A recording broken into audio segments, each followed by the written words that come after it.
later in the summer. Tim, what do you think ultimately happens with Giannis? It doesn't seem like he wants to be in Milwaukee. So what do you think is going to go down? Wow, that's a great question. Like, I always take a question like that and be like, if we're going to take away your house and take away your family, and you have to get this answer right, I would say he stays in Milwaukee. Like, if you really am like, Tim, what do you think happens at the end of the day? Or else your house is gone? I think he stays in Milwaukee. Okay. Now, I think the Bucks should explore every option because their window is closed. We talked about a lot of windows during this segment. Bye-bye. They ain't winning the championship anytime soon, especially with that roster. So what else is out there? I would look at every possible offer. And if I'm Giannis, you have to look in the mirror and be like, I cannot win a championship here. Get me out of Dodge. I think he knows that, but to Tim's, my only pushback to Tim's point is the Bucks will not make a move with Giannis unless Giannis comes to them and says, I want out, because you don't land a player like Giannis every single draft. And I think that they're going to do everything they can to try to appease Giannis. What that looks like, I think it's a dead-end road, but I will say that they are not moving Giannis unless Giannis comes to them and says, I want to be traded, get me out of Milwaukee. Do you know how good Giannis is? They put his brother on the team, who stinks. They're like, oh, your brother wants to be no Leave problem. the Nassus alone. Whatever you want. Your brother wants to play. No matter who else you want. Damian Lillard, no problem. I want to say goodbye to Chris Miller. They've done everything they can. If you're a Bucks fan, you have to be like, man, we've tried everything. I do agree, though, with him.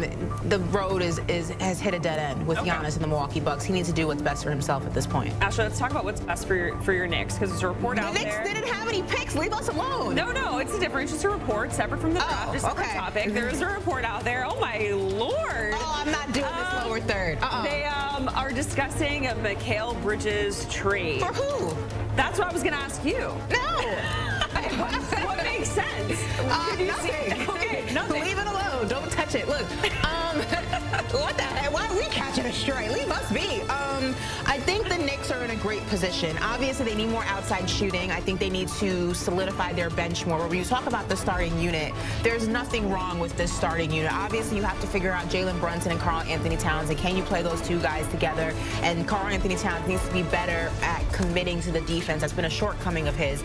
But when you talk about just the individual pieces and on paper how this team looks, you also have to remember Mikal and Kat didn't have a lot of time to get acclimated to this new situation. We have to give them another season under their belt to really figure out what this team can do. But the benefit of the Knicks, guy in the picture? That's Tom Thibodeau. Hey, Tibbs. But I think the benefit of the Knicks in this upcoming season is that the East is wide open. You have the Cleveland Cavaliers. We know that hopefully they'll run it back, be healthy in the postseason. So but the Boston Celtics, no Jason Tatum. The Pacers, no Tyrese Halliburton. Don't forget about the Magic. Well, I'm talking about teams that won't have their stars. So as a Knicks fan, you want just let's put the band back together and we'll play again. I want the band back together with some additions of a better bench, more outside shooting, but you don't need to trade the house to get that. You can do small things on the margins. The Knicks need to focus on the margins. They don't need to focus on the big fish. I agree. Unless Giannis says, I want to go to New York City, then we're having a different conversation. I think the Knicks are going to be right in the mix with this squad. Like, they have to add some shooting. They got to get a little more bench depth. I think they need to figure out who's going to coach the team. Yeah. But that would be beneficial as well. They put out $1 million requests. As far as their roster, like, I think to trade a guy like Mikal Bridges, you better get someone who could fit on both ends of the floor. Because the guy, not only does he play offense and defense, he plays every game. He's ultra durable. He's a fantastic teammate. I think it would be a mistake to move him. Yeah, y'all aren't touching Mikal Bridges. I will defend him myself. I will get in front of the line of fire. Okay. Ashley, Tim, Hugh, the Suns making some headlines amid the draft, acquiring center Mark Williams from the Hornets. So we're looking at the trade details. In return, Charlotte is going to get the number 29 pick in this year's draft and the 2029 draft. So that's what they got. They took Liam McNeely with that number 29 pick in the draft. Williams was almost dealt to the Lakers, if you remember, at the trade deadline, but failed a physical. That nixed the deal, and now he heads to Phoenix, coming off the season averaging 15 points and 10 boards per game. All right, back here on set, we have Ashley Nicole Moss and Tim Doyle here to talk about it. And Mark Williams, he is heading to Phoenix, and they also drafted a center in Kaman Malawach via Houston and some trades there. Ashley, we kind of talked about this a little bit with Mike O'Donnell and Tim, with them having two centers, and they needed a lot of help in the front court. But how do you assess this decision here to get Mark Williams from Charlotte? You know, I think Phoenix is trying to do everything they can to still be relevant in the West. You lose Kevin Durant, you do lose a player who provides a lot when fully healthy. And I think that the Phoenix Suns believe that the timetable and the window is not completely closed, and this is still a team that can compete, that wants to compete.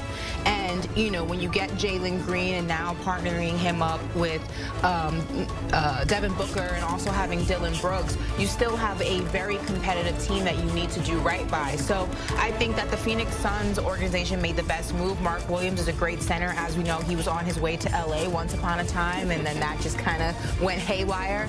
But this is a team, you can tell by this starting lineup, you can tell by the moves that the Phoenix Suns are making, that this is an organization that just because Kevin Durant is no longer in a Phoenix Suns jersey does not mean the future is not bright. They believe that they can still compete and win basketball games, and that's what they're trying to do. They can't.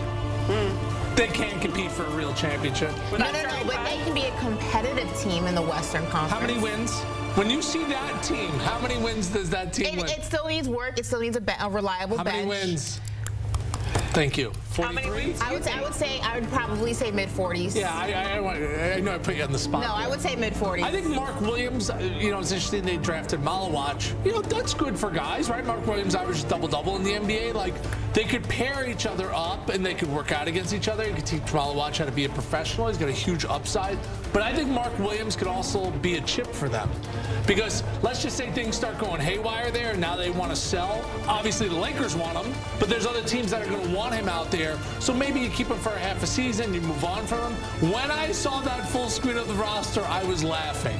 That's an AAU team. No, that's not a basketball team. I mean, Bradley Beal's not a flex. It used to be back in the day. He's not an AAU basketball player. Jalen Green is an AAU basketball player. Looking at the conferences, though, obviously the West is a lot more stacked than the East. The East is an absolute complete disarray. But you have to think about it. Look, you have in the Western Conference Oklahoma City, Houston. You have OKC, you have Houston. Denver. You always have to count Denver. Minnesota Could be a wild card. It could be a play-in team. The Lakers could also be a wild card if they don't get Luka a center. Dallas.